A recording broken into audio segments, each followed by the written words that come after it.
Et salut à tous et à toutes et bienvenue aujourd'hui pour une toute nouvelle vidéo. Je suis très heureux de vous retrouver aujourd'hui avec Sabak. Salut Sabak. Bonjour Mathieu, bonjour tout le monde. Et aujourd'hui on se retrouve pour vous parler de tous les derniers... Alors tout, non. Des derniers spoils qui sont sortis, mais ils vont à une vitesse folle. FFG, je sais pas ce qu'ils ont, ils sont en train de sortir la calache et je te dire que ça envoie quasi tous les jours au moins 5 ou 6 spoils. C'est difficile de suivre. Donc on essaye une fois par semaine de vous en parler. Mais là ce qu'on s'est dit c'est qu'il y en avait tellement que Sabak a préféré, on a préféré faire une petite sélection des cartes qu'on trouvait les plus intéressantes, ou du moins celles qu'on avait quelque chose à dire. Donc, si... Ouais, parce qu'en fait, excuse-moi, Non, vas-y, vas-y. dans les autres cartes, elles ont un petit peu, soit c'est des cartes qui semblent pas bonnes pour l'instant, soit elles présentent pas d'intérêt immédiat.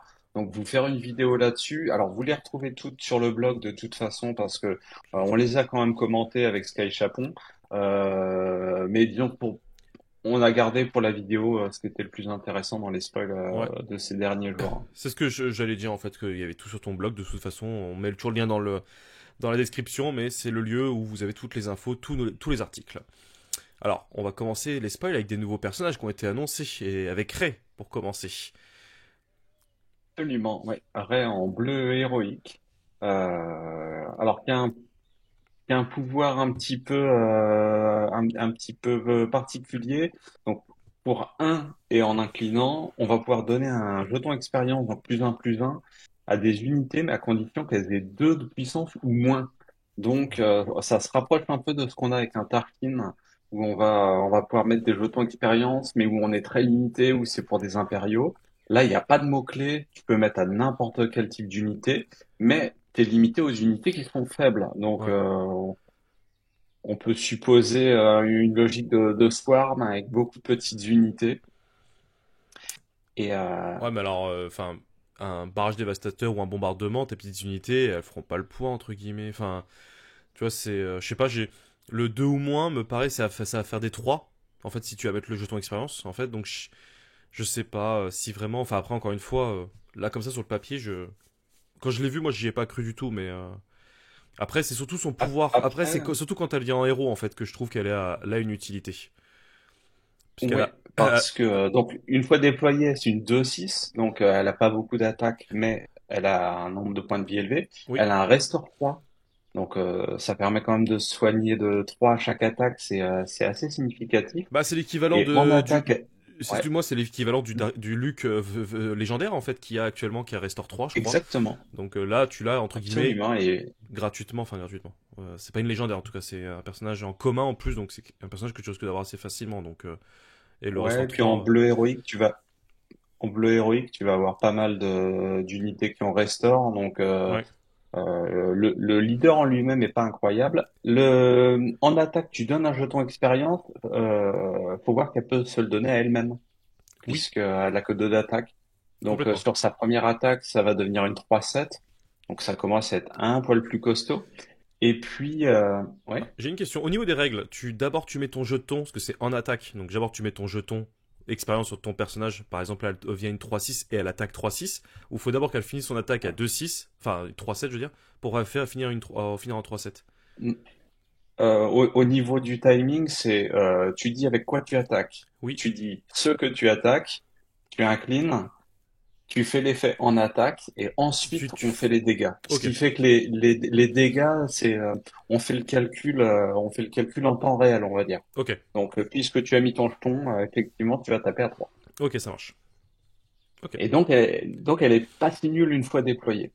Je vous ai mis en dessous trois exemples de cartes du set 2 qui ont justement qui ont peu de points D'attaque. enfin Oui, de peu pouvoir, de puissance. ouais, peu de puissance. L'intercepteur de Concord Down, c'est une 1-4. Elle a plus de 0 quand elle défend, ce qui Hmm. veut dire que sa valeur de base, donc celle qui pourrait combiner avec Array, ça va être 1, donc tu vas pouvoir lui mettre un premier jeton d'expérience. Elle va avoir 2, donc tu vas pouvoir lui mettre un deuxième jeton d'expérience. Oui. Euh, Et en et, plus, quand elle euh, défend, elle gagne et en plus 2. fait, elle est Donc, on peut faire exactement, elle est boostée en une 5-7, enfin 5-7 ou 5-6, 5-6, ça peut être très fort, parce que tu mets deux jetons d'expérience, voilà. Après, enfin, pour On 3 sait en que dans la fait. vraie vie, alors, dans la vraie vie, on va pas nous laisser faire, Non, mais dans la théorie, t'as de quoi gonfler un petit peu. Ensuite, on a les Nima Outpost Constables. Alors, en fait, cette carte, je l'ai pas encore trouvée en français, donc je sais pas exactement comment ça s'appellera. Mais c'est une 2-6 pour 4 qui a Sentinelle. Donc là aussi, on voit qu'elle est volontairement un petit peu faible au niveau de la puissance parce qu'elle est boostable ouais. par Ray, puisque bah, je crois que c'est des personnages de l'épisode 7, si je me trompe pas. Oui. Donc on imagine que c'est fait pour aller avec. Ok. Et aussi le petit Y-Wing qui est une 1-3 seulement, mais qui en attaque, l'adversaire a le choix entre prendre 2 dégâts sur une unité ou 2 dégâts sur sa base. Donc voilà, cet effet supplémentaire, il vient pas sur la puissance, donc Non. là aussi c'est fait pour être boosté par ces effets. Ok. Ouais, non, bah écoute, ça peut. Donc Ça, on va pas se mentir, c'est pas un leader incroyable du tout. Mais ça peut être amusant à jouer. Et on va voir après le leader Kylo Ren, c'est un peu pareil. Ça paraît pas super fort en compétitif, mais ça paraît un leader sympa à jouer. et- Donc parce on que, est plus sur de la thématique. ok, parce que là, en fait, son pouvoir, c'est tu l'inclines, tu défausses une carte de ta main et tu donnes plus 2 plus 0 unité pour cette phase. Donc ça, c'est son pouvoir classique. Et après, quand il Alors le. sachant que ouais, Oui, non, vas-y, vas-y. pardon, défausser une carte de sa main, c'est censé être très impactant. Mais toute la logique de ce leader, ça va être justement de jouer avec une main qui est vide, puisque Oui. excuse-moi, t'allais Non, mais nous dire c'est le ça. pouvoir En fait, le pouvoir, en fait, ce qui est très laisser fort, déployer. en fait, sur le papier, c'est que tu peux le faire venir au tour 4. Enfin, 4 ressources. Donc, ça peut aller aussi vite qu'une Sabine, si je compare les deux. Mais il arrive avec Ouais. une 5-4, mais il a une 5-4 que si, en fait, tu as -1 pour chaque carte en moins dans ta main. Enfin, pour chaque carte dans ta main, en fait, je veux dire. Donc, si tu as 0 carte dans ta main, bah, c'est une 5-4. Pour chaque carte en plus dans ta main, tu descends ta puissance.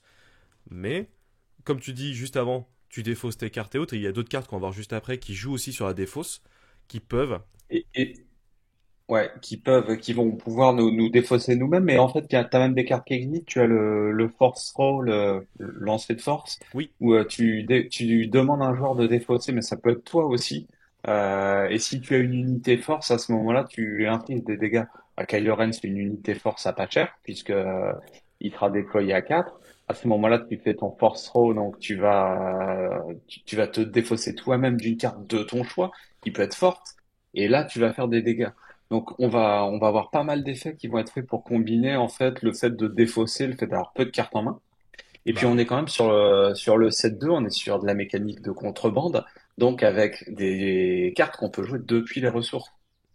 Donc des cartes qu'on peut jouer depuis les ressources, donc on a un petit peu moins besoin d'avoir des cartes en main. C'est vrai. Et des effets qui existent pour jouer depuis la défausse. Tu peux aller nous montrer Oui, c'est ça. le Silencer de Donc, Kylo. c'est ça. Qui est une 3-2 et que si c'est une unité qui a été défaussée dans votre main ou de votre deck durant cette phase, jouez-la depuis votre défausse en payant son coût.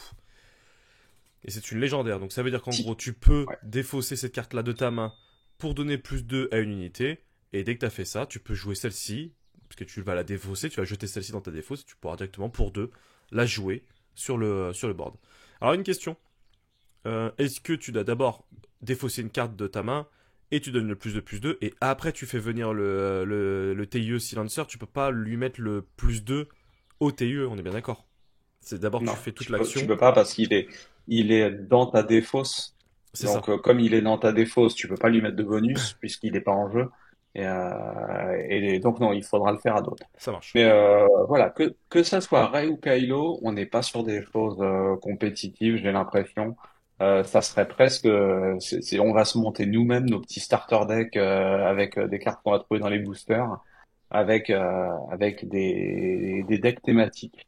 Oui, Donc, voilà, j'aime beaucoup le Kylo Ren parce que ça va être vraiment fun à jouer. Le Rey, bon, faudra voir l'ensemble du pool, mais je me vois bien monter ces deux decks pour le plaisir de jeu, mais c'est sûr que je me vois pour l'instant pas les présenter sur un tournoi. oui, oui, je suis entièrement d'accord avec toi, c'est des decks que tu peux t'amuser à faire et tout, qui sont pas très complexes au niveau de leur mécanique et que tu peux jouer assez facilement. Non mais entièrement d'accord avec toi là-dessus. Euh, donc tu as aussi Giving to your Anger. Anger, je sais pas. Yes. Mon Hunger. anglais. Anger. Mon anglais Bon, est du dimanche, hein. en gros, laisse-toi aller à la colère. Et donc, cet événement est vraiment intéressant parce que pour un, tu fais un dégât à une unité ennemie. Jusqu'à là, c'est pas plus intéressant que ça. Mais cette unité, mais ton adversaire, en fait, va être obligé d'attaquer avec cette unité à sa prochaine action. Ok. Donc, en fait, tu es en train de le forcer à faire quelque chose. Donc, si lui, il avait un plan, quel qu'il soit, et ben toi, tu joues ça, il est obligé d'attaquer avec l'unité que tu as attaquée. Et en plus, il est même obligé de trade, si c'est possible. C'est-à-dire qu'il n'a pas le droit d'attaquer la base Base. s'il y a une unité qui est attaquable. Ok. Donc, alors là, c'est rédigé un peu bizarrement au niveau du texte, mais bon, l'idée c'est ça. Ok. Lui fait un dégât, il est obligé d'attaquer, et s'il peut attaquer une unité, il attaque une unité. Ok. Ouais, donc c'est énorme d'avoir un impact aussi important sur le jeu de ton adversaire au prochain tour, en fait, à la prochaine action. Ce qui, comme tu dis, enfin là, pour le coup, pour une 1, très très forte, et c'est une carte rare, mais je pense que cette-ci, elle devrait très vite arriver, même dans les decks actuels des Vador et compagnie. Ce genre de carte, Ouais, elle pourrait. dans un deck Vador, ça va bien. Ouais, complètement. Complètement. Alors, le Trooper Incinérateur, franchement, j'adore l'art. Je sais pas pourquoi, j'adore l'art. Il est super. Et donc, c'est une 2-2. Et lorsqu'elle attaque, cette unité inflige ses dégâts de combat avant le défenseur. Donc, si le défenseur est éliminé, il inflige enfin, il s'inflige aucun dégât de combat. Donc ça, Bah, c'est le shoot first c'est de Han Solo c'est en ça. carte rare ou de l'événement. Et bah là, c'est intégré sur une petite unité impériale. Donc, Ça peut... une carte qui paraît vraiment intéressante parce que là, tu fais des trades en hmm, ta faveur en début de partie. c'est Ça ça. semble vraiment puissant. Mais tu peux aussi... Alors, je sais plus le pouvoir, je dis peut-être une bêtise, mais il y a Moff Gideon qui peut, je crois, combiner avec ce genre avec ce genre de personnage, ou même le Tarkin, non? Je dois, je dois, je dois t'avouer que j'étais en train de me dire, je sais que ça combatte avec Gideon et je sais plus exactement comment c'est formulé. Bah, en tout cas, le Tarkin, si Euh, on prend juste le Tarkin le temps que tu réfléchisses, déjà Tarkin, si tu prends ce genre de personnage, c'est un impérial, tu peux donc lui donner des jetons expérience. Donc s'il fait, comme tu dis, ouais, en début de tour, parce que début de game, souvent, une 2-2, c'est pas non plus incroyable en soi, mais le fait que si ton adversaire, lui, il a que 2 d'attaque, bah, ce qui fait que tu peux, ou 2 de défense, entre guillemets, tu peux les terminer sans que toi tu meurs. Donc ça va être une menace en permanence, et entre guillemets, ton adversaire sera obligé d'aller l'attaquer. S'il te laisse, toi, faire les trades, en fait, ça va être, pour lui, ça va être insupportable. Il va être obligé d'aller chercher absolument bah ouais, ça l'initiative va pour devenir venir. de plus en plus fort Ouais, et ça devient ingérable. Et avec Gideon, en fait, tu peux faire attaquer une petite unité, donc celle-ci en l'occurrence, et elle a plus un si elle est en train d'attaquer une unité. voilà. Donc ça devient costaud puisque là elle a directement alors juste pour une attaque mais elle a le Oui, plus un qui permet de faire la différence c'est quoi. ça. Et qui permet de faire le trade qui pourrait te manquer et de rester en vie, quoi. Donc, très très fort. Le client, personnage qu'on trouve dans le Mandalorien, donc est une Voilà. 2-5 pour 3 de ressources et protégé. Donc il arrive avec un bouclier. Et en action, on peut l'incliner. Et je choisis une unité. Pour cette phase, elle gagne prime, soigne 5 dégâts d'une base. Quand cette unité est éliminée ou capturée, son adversaire collecte sa prime. Ça ça paraît hyper fort parce que tant que ton adversaire a pas réussi à se débarrasser du client, toi à chaque tour tu vas aller mettre la prime soigner 5 dégâts sur l'unité la plus facile à tuer. Ouais, En gros tant qu'il est là c'est compliqué parce que bah, ça va être compliqué de te faire des dégâts et puis surtout ça peut tu peux te soigner 10 sur 2 tours. Enfin ça dépend évidemment à quel moment ça sort mais ça paraît vraiment une carte très très forte. surtout, en plus, c'est une 2-5. Donc 5 de défense, il va falloir. Enfin, de points de vie, il va Et falloir y aller. protégé. Et protéger en plus de ça. Donc Donc, donc 5 et le bouclier ça veut dire que il est sûr de pouvoir le faire au moins une fois enfin oui, sauf à mal le jouer mais t'es quasiment sûr de pouvoir le faire une première fois. ouais, carrément. Carrément. Ah, c'est une très bonne carte. Officier analyste. Donc, qui est une 2-3 pour 2. Et une fois révélé, enfin, une fois joué, excuse-moi, révéler 3 ressources ennemies. Éliminer chaque ressource ayant le mot-clé contrebande ainsi révélé. Pour chaque ressource ainsi éliminée, son contrôleur met en jeu la carte du dessus de son deck en tant que ressource. Ça, c'est génial d'avoir un contrôle comme C'est ça fort. sur les ressources, parce qu'on Ah le ouais, sait, parce que le mot contrebande, en fait, c'est les cartes que tu mets en ressources, et quand tu les joues tes ressources, elles liées à des actions particulières. Donc, on pourrait être amené à avoir des decks qui vont forcer à mettre beaucoup de cartes en contrebande en ressources, bah, avec ce bah genre de ouais. cartes, en plus, qui arrive très vite, hein, tour 2, hein. Donc, enfin, Ouais, elle est ouais. 2 de ressources. Et en fait, révéler trois. Alors, en début de partie, oui, mais après, c'est un peu le bonneteau, hein, puisque tu révèles trois ressources et tu Puis, dis, ah merde, c'est pas une contrebande. oui. N'empêche que si tu as un peu de réussite et que tu en révèles trois contrebandes, Hmm, on va les éliminer, donc on les défausse. On va mettre les cartes du dessus du deck à la place, puisque ça ne tue pas c'est complètement les c'est ressources, ça. mais elles rentrent inclinées les nouvelles ressources. Donc, Ah, toi, t'as révélé trois ressources qui étaient probablement redressées. Enfin, en tout cas, tu vas le jouer comme ça. ok. Et lui, il le remplace par des ressources inclinées. Donc, tu lui fais prendre un tour de retard. Tu lui vires ces ressources qui ont contrebande. Donc, ça devient vachement intéressant pour faire prendre du retard à l'adversaire. Donc, sur des decks verts, Gideon, Tarkin, etc., où peut-être t'es en train de te déployer progressivement, là, tu fais prendre un tour de retard à l'adversaire. Ou même, j'en sais rien, dans un deck Palpatine, où, Hmm. euh, où tu veux ramp pour prendre un peu d'avance, bah là tu fais prendre du retard à l'autre pendant que toi t'es Toi, en tu es train de en te train développer. d'accélérer. Exactement. Exactement. Il Après, est comme. officiel, et, et le fait d'être officiel, ça permet avec les gardes impériaux, enfin les gardes royaux, de leur donner sentinelle. Donc c'est toujours bien un petit officiel en plus Ouais, dans ouais, un deck vert. complètement. Ah, mais là, vraiment très, très, très, très bonne carte. Le pistolero incandescent. Alors, une fois joué, alors excuse-moi, c'est une Inconscient. inconscient. Inconscient, c'est Enfin, il est une. peut-être incandescent, on sait pas, Ouais, hein. non, mais ça c'est ma dyslexie, je vais trop vite, je lis le début et la fin et après je fais un mix des deux, mon cerveau va trop vite. Pour un de ressources, 2 d'attaque et un de défense, c'est un pègre, une fois joué, inflige un dégât à chaque base. Donc là, pas de Donc souci. le De... pouvoir du leader Sabine qui est pas déployé. C'est ça. Donc c'est plutôt sympa parce que dans un deck Sabine,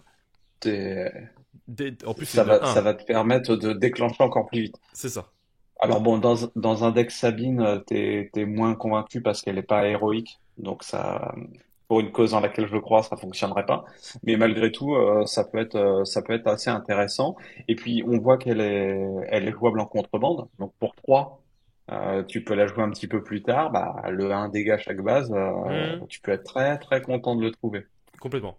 Et oui, complètement, parce que au début de game, peut-être que c'est pas intéressant, mais au bout de quelques tours, tu peux très bien dire, ah tiens, le last hit final, je te mets le dernier ping qui te manque, parce que j'ai Sabine, ça peut aller très très vite. Et au bout de, je dirais, 5-6 tours, tu peux très vite être en fin de vie. Et ce genre de carte, même pour 3 de ressources, si tu l'as mis en contrebande, ça peut faire la différence complètement. Alors, nous avons le Gauntlet, c'est ça? Non, comment ça se dit Gauntlet, ouais. Ouais, Gauntlet des survivants. Donc lui, c'est un vaisseau mandalorien. 5 de ressources pour 4 d'attaque et 6 de défense. Et une fois joué et en attaque, vous pouvez attacher une amélioration qui est sur une unité à une autre unité éligible contrôlée par le même joueur. Donc tu déplaces les primes ou ou tu déplaces j'en sais rien, les sabres laser. Imagine que tu as en face de toi quelqu'un qui a fait une tour avec son Chirrut Oui, et toi t'arrives, tu joues ça et tu lui prends son sabre, tu le mets sur une petite unité à côté ou tu prends le bouclier d'un gars et tu le mets à une autre unité qu'en fait il n'est pas protégé. Enfin, ouais, ça peut c'est aller. ça me paraît vraiment fort. Après, bon, elle a un certain coût, Oui, mais là, pareil, sur un set où on est avec beaucoup d'attachements, que ça soit des primes ou des améliorations, vraiment, ouais, tu ouais. vas pouvoir jouer avec ça. Ça va être pareil. Je pense que c'est fort, mais surtout, ça va être super marrant à jouer. Oui, c'est clair. Complètement. Abattre le dragon. Donc éliminer une unité non leader de puissance 5 ou plus. Bon, alors ça, c'est pour les decks Sabine, contrôle, vraiment l'enfer des decks quand vous voulez faire des parties rapides. Bah après, Mais dans un deck Sabine, t'as pas trop non, pas Sabine, excuse-moi, Iden de cartes Versio. à. Iden Versio, excuse-moi, je pensais à Ah oui. Iden. Et deck Iden. Ouais, ce genre de Ouais, carte. c'est le petit supplément parce que tu sais, tu as Takedown, mettre au tapis, Oui, où c'est jusqu'à 5 pour ouais. 4. Et ben, abattre le dragon, c'est 5 ou plus. Donc ça te permet de couvrir le spectre. Et après, tu as triomphé qui pour 5 te permet De d'éclater n'importe quelle unité. unité non leader, complètement. Donc, alors c'est non leader quand même hein, C'est ça. sur cette carte. C'est pas tout à fait comme Comme, mettre au tapis oui, qui qui est permet de finir un leader. complètement. Alors, nous avons une nouvelle carte en anglais. Je vais te laisser la main dessus parce que vous avez pu voir mon anglais est Alors, assez pourquoi elle est approximatif. en anglais? Parce que c'est la seule carte qu'ils ont oublié de traduire.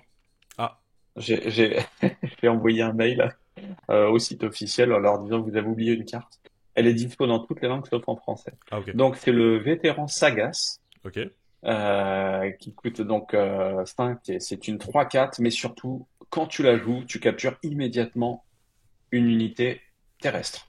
Non leader. Donc oui, parce qu'on peut de toute façon pas capturer Oui, mais ils font bien de le redire c'est comme ça. ça on n'aura pas la À se poser question la quand on va le question, voir c'est ça. arriver. Et ça c'est super fort de pouvoir capturer sans autre contrainte au moment où tu joues. Il faudra se méfier pour l'adversaire. En plus, c'est une tour. Tu peux te faire capturer des très très grosses unités. Après, elle arrive Alors tour 5, terrestre, mais tu iras pas capturer, ouais, tu peux pas capturer un dévastateur, non. mais Non, mais terrestre, t'as des trucs quand même que tu peux capturer quand même. Mais elle arrive tour 5, enfin 5 de ressources, donc ça peut prendre un peu de temps, mais ça peut faire. Ça peut... En plus, c'est une ouais, mais c'est le 3-4, moment donc où tu as les grosses oui, cartes. c'est ça. Et puis même en Donc elle-même, hein, une 3-4, c'est pas non plus, même pour 5, c'est un peu faible, mais le pouvoir est tellement fort que. oui, quand même. Ouais. Contournement. C'est une tactique pour 1 de ressources attaquer avec 2 unités, une seule à la fois. Bah, c'est comme Assaut Rebelle, mais Ouais, sans le boost plus un. c'est ça. Ce qui veut dire que tu vas jouer cette carte en plus de Assaut Rebelle. Donc, je te raconte pas les traînées de poudre, hein, parce que ça veut dire que tu peux avoir 6 cartes dans ton deck qui te permettent de faire des attaques successives. Euh, alors, c'est moins fort qu'Assaut Rebelle, mais ça marche en Empire. Oui, Bah, dans un deck Gideon, justement, où tu auras des petites unités. complètement. Bah, d'ailleurs, c'est une carte qui est dans le starter. Mais après, tu vois, même au-delà de ça, c'est une carte à 1 de ressources. Donc ce qui fait que souvent, si tu prends l'initiative assez vite, tu peux jouer ce genre de carte pour justement éviter que ton Mm. adversaire fasse les trades et que tu dises, bah tiens, j'ai deux trois unités, mais je vais utiliser ces deux-là en priorité pour attaquer. Ça peut aussi accélérer aussi ton jeu. Dans tous les cas, sans forcément être un deck aggro ou autre, mais ça peut quand même des fois te dire, voilà, j'ai sécurisé, mes unités, elles ont attaqué ce que je voulais attaquer. Maintenant, après, tu peux faire ce que tu veux, mon adversaire, mais moi, j'ai fait mon travail. Donc, pour 1 de ressources, ça peut très vite être utile. Je pense, mais après, me semble pas mal. Ça me semble pas mal. Réserve restante pour 4 donc de ressources. Cherchez jusqu'à 3 unités parmi les 5 cartes du dessus de votre deck. Révélez-la et piochez-les. Mettez les autres cartes sous votre deck dans un ordre aléatoire. Alors, c'est éventuellement un petit peu cher, mais tu peux piocher 3 unités. Alors après, c'est que sur 5 cartes. Oui, Mais bon, bah c'est un peu un effet Tarkin, mais qui fonctionnerait avec des cartes qui ne sont pas impériales. oui, complètement. Donc, Intéressant, enfin, donc à voir, ouais, mais ça paraît jouable là. alors voilà, ça c'est vraiment Alors, le retour de Palpatine, c'est un peu la hantise de tous les fans de Star Wars qui ont apprécié le 9 ou pas. Le retour de Palpatine. Jouez une carte de votre défausse, elle coûte 6 ou moins. Si c'est une unité force, elle coûte 8 de moins à la place. 6 de moins, excusez-moi, j'ai mal. C'est. Waouh. bah, c'est super fort. Bah, t'es content, t'as réussi à te débarrasser du Vador légendaire en face. Ouais. Ça revient tout de suite. Ou un Palpatine, le Palpatine rouge qui en plus fait 6 6 dégâts en dégâts. arrivant. Donc là, il est arrivé, il a fait 6 dégâts, t'as enfin réussi à t'en débarrasser, boum, retour de Palpatine. Ouais, il revient et. Ah ouais. Lui, ouais. En fait, tout le monde a détesté le retour de Palpatine dans le film, et ben Oui. là, tout le Tout monde le va monde va détester détester. le retour de Palpatine dans le jeu. La carte en tout cas. Ouais, vraiment intéressante. Vraiment intéressante. Hop là. Oh, celui-là il est beau. Le finaliseur. Très beau vaisseau. Premier ordre. Vaisseau à 11 de ressources pour une 11-11. Donc là, on est vraiment Quand t'as bien, Et bien, 11 bien 11 accès avec débordement en avec plus. débordement. Une fois joué, choisissez n'importe quel nombre d'unités amies. Chacune de ces unités capture une unité ennemie non leader de son arène. C'est fou. En fait, on a enfin une carte qui est utilisable avec Ambition Galactique. Tu sais, où tu joues pour 7. Oui. Tu peux jouer gratuitement une carte. Par contre, tu vas prendre sa valeur en dégâts sur ta base. Ah oui, exact. Et là, en fait, au moment où elle arrive, à condition d'avoir un peu de board, tu vas capturer tout le monde en face. Ouais. Donc oui, t'as pris plein de dégâts, mais Hmm. bah, finalizer, enfin c'est fini quoi. Une Ah fois que ouais. t'as réussi à le jouer, enfin, sauf si vraiment t'étais en extrême minorité sur le board, mais sinon la partie est quasiment terminée quand t'arrives à le jouer quoi. De ouf. Est-ce que un Parce tir que de, quand bien quand de ouais super laser, un tir de super laser, si tu tues toutes ouais, les unités, est-ce que tous les autres, enfin, ce qui étaient capturés, retournent tout dans le, tout le monde est libéré. tout le monde est libéré. Donc ce qui fait que limite, un tir de super laser pourrait t'arranger. Tu dis, vas-y, je clean le board adverse. Moi, mon board, si tu m'as tout capturé, j'ai pas de sujet. Et elles reviennent tout après, on est d'accord. Après, Ouais. ouais, c'est fort. Ah oui oui là si c'est sûr que Non mais, c'est tout de suite moins fort contre un bleu noir. oui. Bah Parce que ça arrive tard dans la partie, en face tu sais qu'il a 8, ça peut arriver. ouais, ok. Bon, Mais ça reste mais quand même bon, ça reste très fort, hein. très belle légendaire en tout cas. Alors, nouvelle carte, une nouvelle aventure, c'est une double jaune, donc c'est assez rare pour deux, et c'est renvoyé dans la main de son propriétaire une unité non leader qui coûte 6 ou moins, puis son propriétaire peut la jouer gratuitement. Et j'ai vu que tu as mis une équipe de chasseurs de primes du 7-1. Pour quelle raison Voilà. Alors, tout simplement, cette carte, une fois que tu l'as sur le board, Oui, tu vas pouvoir, elle est arrivée avec embuscade, donc ça veut dire que tu as déjà tapé sur quelqu'un. oui, Donc, admettons, tu as pris 3 dégâts par exemple, oui, tu joues une nouvelle aventure. Tu reprends l'équipe de chasseurs de primes en main. oui, Comme tu as une nouvelle aventure, pour la jouer, tu la poses dans la défausse avant. oui, Ce qui veut dire qu'au moment où tu rejoues gratuitement l'équipe de l'équipe, chasseurs de primes, elle reprend en main un événement. un événement, donc une nouvelle aventure. Ce qui veut dire que t'es entré une première fois avec l'équipe de chasseurs de primes, t'as tapé sur une petite unité, t'as pris des dégâts. Tu joues cet événement, tu remontes en main, elle est soignée. Oui, Tu la rejoues de nouveau, elle a re-embuscade et tape sur une autre petite unité. La nouvelle aventure te revient en main. En gros, tant que tu as des ressources pour jouer une nouvelle aventure, tu vas pouvoir le faire plusieurs fois d'affilée. Tu sais, un peu comme Mace Windu oui, qui se redresse après avoir tué une unité. Et ben là, tant que tu tapes sur des unités qui te tuent pas ton équipe de chasseurs de primes, tu vas pouvoir le faire en boucle tant que tu as les deux ressources pour payer. ok, Et puis, quand bien même tu aurais plus les ressources pour payer, tu l'auras de nouveau, tu l'auras encore en main. Donc, au tour d'après, tu pourras recommencer ok, ouais, ce genre de tricks. Donc, c'est vraiment, en plus, une peu commune. Donc, c'est même pas une rare. ouais, C'est, une co, ouais. Donc clairement, intéressant. Ok, à voir si ça sera joué ou pas, mais en tout cas sur le papier, c'est un combo comme ça qui peut être Ouais, alors la combo est marrante, donc je la présente, mais de toute façon, ça reste fort oui, avec co- plein d'autres cartes. Et complètement. mais double jaune, ça va être assez violent dans le Je- set 2. Déjà que c'est fort en ce moment. Ça va être très fort, on est d'accord. Nouvelle unité qui est donc Kira, personnage qu'on a vu dans la série, dans le film Solo. C'est une 3-5. Et donc quand elle est jouée, là je te laisse la main pour pas que je dise de bêtises. Donc on regarde la carte, on regarde la main de l'adversaire, Ok.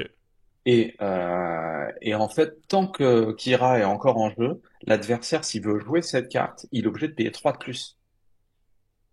Ok, mais quelle carte Donc tu tu nommes une carte en fait, tu regardes la main de ton adversaire, tu Ah ouais, dis. parce qu'en fait, t'as regardé la main. Donc, Ok, par exemple, il y a un Fire Spray en face. Et donc, tu lui dis, bah, Fire Spray. Et donc, pour pouvoir jouer son Fire Spray en face, il va devoir le payer 9 au lieu de 6 par exemple. ok. Un surcoût de 3 sauf vraiment en fin de partie, ça empêche complètement de jouer une unité, quoi. Carrément. Donc, Ouais, ça ça fait peut. prendre, tu vois, parce qu'elle elle arrive, elle coûte 4, donc elle peut arriver tour 3. Mais Elle arrive suffisamment tôt. en plus, au-delà de ça, tu vois la main de ton adversaire, donc en plus de lui bloquer une carte, tu sais aussi plus ou moins ce qui peut t'arriver, même s'il va piocher après derrière, mais en tout cas, c'est bien d'avoir aussi un Ouais, ouais, visu c'est ça, sur ce qui arrive. c'est comme tu vois, le gouverneur régional où tu Oui, cites une carte, l'adversaire peut pas la jouer, mais t'es un peu à l'aveugle, enfin, à moins d'avoir envoyé une sonde avant, mais c'est ça. Là, elle fait le tu double peux entre tenter un guillemets, là. petit peu Enfin, ta chance. ouais, Ah ouais. complètement. Nous avons notre ami Podamron, qui est une 5 Alors, pour... j'adore l'illustration. C'est vrai que l'illustration est très belle. Je la trouve vraiment, Bah, vraiment réussie. 5 pour une 6-6 déjà, ça reste plutôt fort. Enfin, sur le... Ouais. Et son pouvoir, donc c'est en attaque, tu discardes les 3 cartes de ta main, c'est ça? Ouais, non, jusqu'à 3 cartes. Jusqu'à 3 cartes. Donc, en attaque, Oui, donc, juste avant de faire les dégâts, tu défausses jusqu'à 3 cartes. d'accord. Et pour chaque carte que tu as défaussée, tu choisis une des 3 solutions. Soit tu fais 2 dégâts à une unité ou à la base, Plutôt fort. soit tu élimines un attachement, soit l'adversaire défausse une carte de sa main. Ce qui veut dire que tu veux attaquer une unité tu veux attaquer une unité qui a un bouclier. D'accord? Oui, Et ben, comme le en attaque, tu le fais avant de faire les dégâts. Tu défausses une première carte et ça vire le le bouclier. bouclier. Ouais. Ensuite, tu défausses une deuxième carte, tu fais 2 dégâts à la base. Oui, Tu défausses une troisième carte, tu fais 2 dégâts à l'unité en face, qui serait une 8-8 par par exemple. exemple, ouais. Donc alors oui, défausser des cartes de sa main, ça coûte un peu cher. Euh, Mais mais ça peut te sortir d'une situation un peu, comme tu dis, un bouclier ou autre, ça peut toujours être utile. Puis tour 6, ouais, et puis comme par hasard, tu as la carte, le Black One qu'on nous avait qui était une légendaire du premier set, oui, qui est donc le vaisseau de Podemron, où en fait tu peux défausser ta main et piocher 3 cartes. Donc là, si tu as vidé ta main d'abord avec Podemron et que derrière tu joues ton Black One, ah, t'as plus de cartes, bah c'est pas grave, t'en repioches t'en pioches 3. 3. Donc euh, tu vois, on voit qu'on est en train de nous présenter un archétype là. Ok. Et pour terminer, il y avait 3 cartes que tu voulais présenter très rapidement, ce sont pas des Ouais, spoils, mais ce sont quand même des très belles cartes. Nous avons voilà. le gros goût qui est en version Event. Alors cette carte-là, tu la Ouais. trouveras où en fait? C'est quoi comme... Alors tu vas l'avoir là, il va y avoir à Birmingham le Game Expo, donc un gros salon Ok, où tous ceux qui essayent le jeu ou font les tournois vont avoir cette carte d'accord. qui ne sera pas trouvable autrement que lors des événements. Dans le set 1, les cartes promo événements, on les avait eu aussi quand on avait été faire les démos dans les magasins. Oui, exact. Peut-être tu avais le Luc Elvador. Oui, c'est ça. Donc, on peut imaginer qu'on aura la même chose sur Grogu, Ok. sans certitude. Sinon, il faudra aller dans les salons pour réussir à en obtenir une. Et donc, on se fait la remarque, tiens, mais si c'est Grogu, ça veut dire que c'est pas Gideon et Mando. Comment on va faire pour avoir la version Hyperspace? Eh bien, les versions Hyperspace des 2 leaders du starter, en fait, on les aura dans les packs d'AP. Ok. Pour le premier set, t'avais une version différente, tu sais, avec une illustration différente, un côté un petit peu foil. Et ben là, en fait, c'est les versions Hyperspace qu'on aura dans les packs d'AP. Stylé. Stylé dans les packs d'AP. Ah, ça c'est cool ça. Ah, ça va être intéressant de faire un petit AP pour avoir ces personnages-là. Et dans une AP, donc est-ce que tu considères que tu auras aussi l'event Grogu? Non, ça sera vraiment ailleurs. Ok, Non, d'accord. non, Ça non, marche. non, non, En AP. gros goût, ça sera vraiment à part. Ok. Et je précise parce qu'on me pose toujours la question, c'est quoi un pack AP à chaque fois que j'en parle? Donc le pack AP, c'est une semaine avant la sortie, donc ça sera le 5 juillet. Oui. On achètera une boîte où on aura 6 boosters et ces 2 leaders donc en version Hyperspace et on se fera une partie en scellé, donc on bâtira un deck avec les 6 leaders qu'on a trouvés et les 2 leaders qui sont là. On fait le meilleur deck possible, un deck de 30 cartes ou plus, C'est ça. et on s'affronte comme ça dans un événement d'avant-première, une semaine avant la sortie du Exactement. deuxième set. Et pour ceux que ça intéresse, on avait fait une vidéo lors de toute première AP que toi et Sabak enfin toi et Sabak, toi et Otal, vous avez fait une vidéo ensemble pour vous donner un petit peu des petites astuces sur comment builder, plein de petites astuces comme ça un petit peu pour comment bien réussir son AP. Donc là, vu que ça va arriver dans quasi un mois au moment où la vidéo sort, Donc n'hésitez pas à retourner voir cette vidéo, je vous la mettrai quelque part qui s'affichera, je ne sais jamais où au niveau de YouTube, mais voilà qui s'affichera pour vous donner des petits conseils. Ça peut être toujours intéressant pour bien réussir une AP et s'amuser aussi. Donc ça c'est le plus important. Bah écoute, je te remercie encore une nouvelle fois Sabac. Sachez que toutes les autres cartes qu'on n'a pas présentées sont sur le blog de Pure Sabac, donc le lien dans la description. Donc si vous avez envie de lire et de voir les commentaires de Sabac ou de Sky Chapon aussi, bah, n'hésitez pas à aller cliquer sur leur petit lien qui est dans la description. Merci Sabac. Merci Mathieu. Et on se retrouve à très très vite pour de nouvelles aventures. Et d'ici là, portez-vous bien. Salut tout le monde. À bientôt.